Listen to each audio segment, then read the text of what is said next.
in New York City, Marine veteran Daniel Penny is released on $100,000 bond. And this is after he was charged with second-degree manslaughter for the subway chokehold death of a homeless man named Jordan Neely. Alexandria Hoff joins us live with more on the controversial case. Alexandria. Well, good morning. Penny was also ordered to surrender his passport and not leave the state of New York. He did not enter a plea. The 24-year-old turned himself in yesterday prior to appearing before a Manhattan judge. Penny faces up to 15 years in jail for an attempt to subdue 30-year-old Jordan Neely earlier this month. Penny held the homeless street performer in what proved to be a lethal chokehold after witnesses say that Neely had been acting erratically and making threats that included killing fellow subway passengers. Penny's defense attorney claims that his client couldn't have foreseen Neely's death as he tried to subdue him, and that Penny risked his own life in an attempt to protect others. Is dealing with the situation, like I said, with the sort of integrity and honor that is characteristic of who he is, characteristic of his honorable service in the United States Marine Corps. Now, Neely's family had acknowledged that he had struggled with mental illness. He also had over 40 prior arrests, but his family's attorney said yesterday that no compassion was shown to a man who was clearly suffering.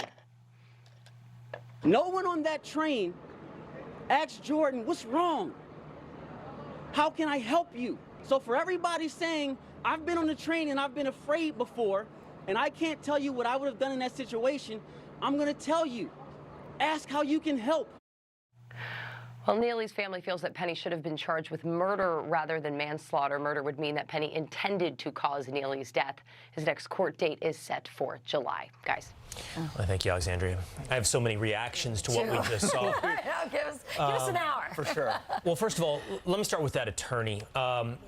He's playing the willful idiot. He's advocating for his deceased client. But it just strikes me that, first of all, where were all these people to support Jordan Neely in life? They're all there in the wake of his death, whether or not that be his attorney or his family. But where were they when he was needed in life? Second, you know, it's as though that attorney never rode the subway. You know, this idea that a sandwich or a word of encouragement would have changed what was a potentially volatile, violent situation is so willfully ignorant that it insults any New Yorker who's ever rode the subway. Here's the bottom line. We need more Jordan. We need more Daniel Pennies in this world. We need more men willing to step up into potentially violent situations and offer themselves up to solve everyone else's problem. Regarding the facts, the specific facts of this case, it's clear now that'll be sorted out potentially in a court of law. But the instinct of Daniel Penny to step up in this moment is what we need men to do on a regular basis. We don't need to disincentivize or villainize Penny. We need more Daniel Pennies. Well, we are killing that instinct on so many levels in our men and our young men and our boys. I mean, I think about this as a parenting problem for me, because I want to raise boys to be courageous, to be brave, to do what men have always been able to do and instinctually have, which is to protect the vulnerable, to protect women, children, the elderly.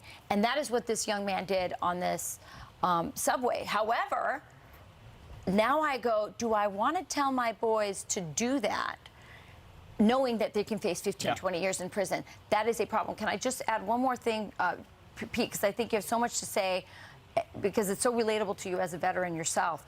But I saw, and you can go to my Twitter account, I saw another piece of footage where there was an unruly man, African-American man, and a young woman said, can you please take a chill pill, chill out? And he said, say that again? And she said, I said, take a chill pill. And he punched her in the face. And there were men all around her who did nothing.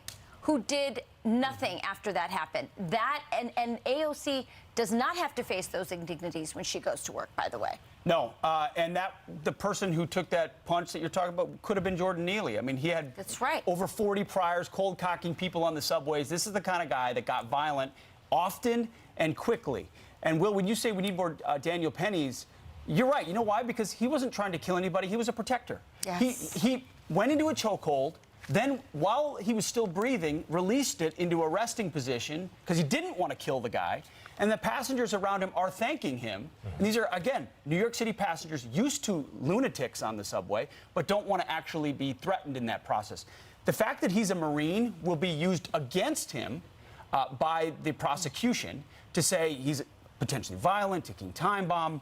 You know, all the upsides of being a Marine will be attempted to use. But it also means he knew what he was doing and not trying. If he wanted to kill somebody, he could if he really intended to. He wasn't trying to. He was trying to protect in this instance. It's amazing to watch Eric Adams go from being reasonable at the beginning of this whole thing, which he was. He said, let's wait for the activists take to the podium with the high school graduation photo and the Michael Jackson impersonation photo to make it look like their client was all good. And suddenly now he's giving statements about, well, that could have been me. Basically the Barack Obama defense of like, he's a young black man that was. This has nothing to do with anything. So what about would you two do? You're in this. This has now happened. You now see what happened to this young Marine. I don't Both know. of you are capable of handling a situation like this. Would you use your manly, God-given protective instincts to do this? You know, I heard Pete say, I don't know. It's the only right answer. I hope so. I hope that I would.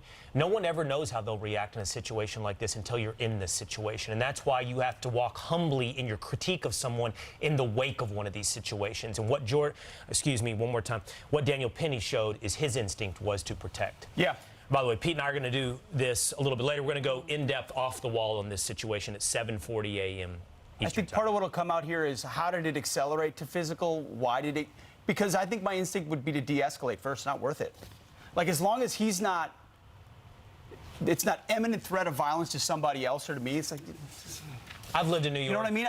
You don't know. I've lived here. I've had my kids on the train, and I'll tell you that all of us who have lived in the city understand that volatile, potentially violent situation, and you don't do anything until you think you absolutely have to. Quick aside, one time I felt you had to, and the guy took a step out the door, and then I don't think I was alone. I shut the door. He's not coming back in. Do you know what I mean? It wasn't the automatic doors. It was the ones on the end of the train. Right. You know what I'm talking about? Yes. Between the train cars. Wow. Anyway, there, right. but for the grace of God, go all of us. Yeah, absolutely right. Well.